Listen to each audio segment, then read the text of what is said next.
Joy is our natural tendency. We just have to allow it in and stop fighting so hard. We need to be able to do this, though, when we most need it. And that's the challenging part, right? When we're feeling anger and aggression, we're trying to make a point. I don't want war. Let's fight against war. Wait, that doesn't work, does it? Right? Let's go the other direction. But it seems to me that the people that we most want to be don't have anything to do with those emotions. If you want to be a great skydiver, you can't struggle against the gravity, fight against the airflow that's coming up from the ground as you're flying. You have to surrender to it. You have to allow it. You have to feel good in that process. Really good. Joyful. Then you know you're pointed down the river. You're going with the flow. And the more intense the circumstances are, the more the intensity is. So if you feel huge negative emotion, clearly, you're close to the main artery. Right? You're close to something that means something to you. Great. But don't stay with the emotion, right? We have to learn how to stop trying so hard and do a 180-degree pivot and go with it. And the more the emotion is, the more we got to paddle with it, the more we have to have fun with it. That, I think, is really the key to fear, is feeling joy. It's feeling happiness. It's not so easy when you look at something like terrorism. How am I going to feel joy about terrorism? Well, I don't necessarily have to heal the whole world right now. I just have to change how I feel. Because if I can walk my path, my life, smiling, genuinely, happy, loving of my species, of my people, of every person that I meet along the way, I am shifting the world in a positive direction. It has to go that way. When I'm in the airplane, if I'm feeling fear and I look over at a student and they're really feeling fear, and I let them magnify my fear, how can I help? Can't. So I need, as Ray needs, right? Every time we're in that airplane, we have to go inside for that. Not look for the vibration that we're wanting to feel from out there. If you wait for the world to make you smile, you could be waiting a while. Right? And this is the beauty of meditation. This is why I went to a Buddhist-based graduate school in psychology, because I think they figured something out, that silence has something in it for us. I call it positive zero. So the nature of zero, the nature of the absence of thought, is where love flows back in, where joy flows back in, because that's who we are. But our thoughts drift us away. When we keep fixating, returning our thoughts to that which worries us the most, guess how we're going to feel. And when we shift how we feel, we find ourselves thinking thoughts that are different. Right? So our thoughts are not just things that are reflecting reality now. They become something that is altering reality. If somebody's in a bad mood, don't go there with them, right? If somebody's drowning, you don't jump in the water with them. They bring you down. We have to be the ones that say, nope, I'm not going to go there with your suffering. I'm going to listen. I'm going to love you. And I am going to keep one foot on the dock of joy.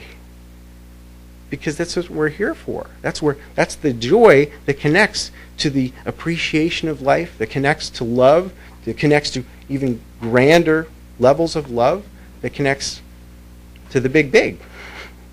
Right? Isn't it? So I think that's really where it's all coming from. For me, why do I jump out of airplanes? Is it to dodge death? That's a losing battle. It's inevitable. I'm going, sooner or later. Is it to express my love of life? Yes. Yes. But even more importantly, it's for those moments where even though I'm in a sort of torrent of energy, something that is very provocative, I have the ability, after my parachute opens up, to stop. To stop trying so hard. And what I like to do is I slow the parachute down, I put it into brakes, and I look out at the horizon, and I soak in all that beauty even though I could be construing this circumstance as terror-provoking, flex every muscle in my body, and therefore have thoughts that are looking for danger, and sure enough I find it if I look for it, I make it come out. But instead, I choose every jump to put my parachute into brakes. And you can think of this as a metaphor, right? The parachute of your life, parachute of your heart. And you go, oh, thank you. The feeling of appreciation for me, that is the doorway that gets me back into the sanctuary of my heart. The sanctuary of my higher thoughts, my solutions. Everything that I want to create comes from that sense of positive zero, to stop. It's just a tricky business sometimes when we get ourselves all caught up in emotion. So are we going to beat ourselves up for having emotion? No. It's wonderful, right? It's a guide. It's a guide that says, feeling positive emotion, great, on track. Feeling negative emotion, on track, pointed the wrong way. I have to flip myself around.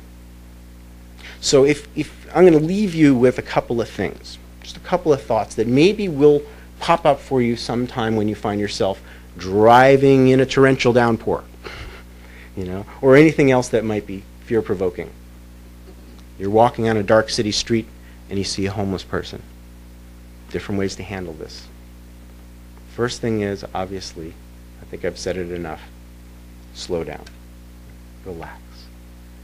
Relax your body, and your body will relax your mind, and therefore your thoughts will be different.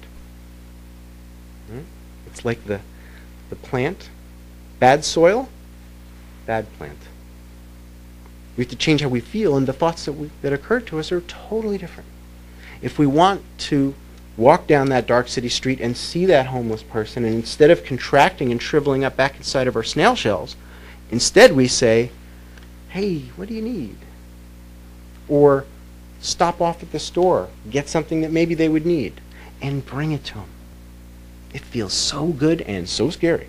Because let's face it, you don't know what this is going to happen, but it seems to me, and my experience is, the wider my heart is open, the bigger the danger I can take on.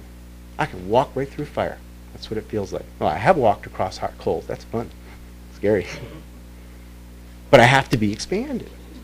The bigger the danger, the more we have to expand. How do we do it? We relax, we slow down, we calm down, and then we look in the direction of where we want to go. And we don't look at the situation and say, yes, but it's like this. It's pointed that way. What does a pilot do when the plane loses its engine and starts going like this? Do they go, ah! No, that's for the people in the back. That's their job.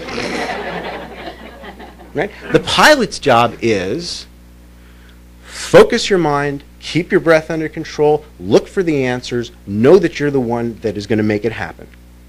Right? When you have two pilots and you're passing the airplane back and forth, so to speak, when it's your turn, you say, my airplane. My airplane. Your life, your experience, your breath, all of it. And your world, really. Right? Your airplane. Right? We have to grab that yoke. We have to seize control over the circumstances. All of this. It's gotten a little out of control. You flip through the TV, flip on CNN, you want to make yourself feel bad, flip that on for a few minutes. Big, beautiful world, lots of love, lots of wonderful things happening. What do they focus on? The 2% of miserableness. We have a choice about where we focus our minds and what we want to see grow. Like the sunlight shining down. We can choose. You want the weeds to grow, or you want the joy to grow?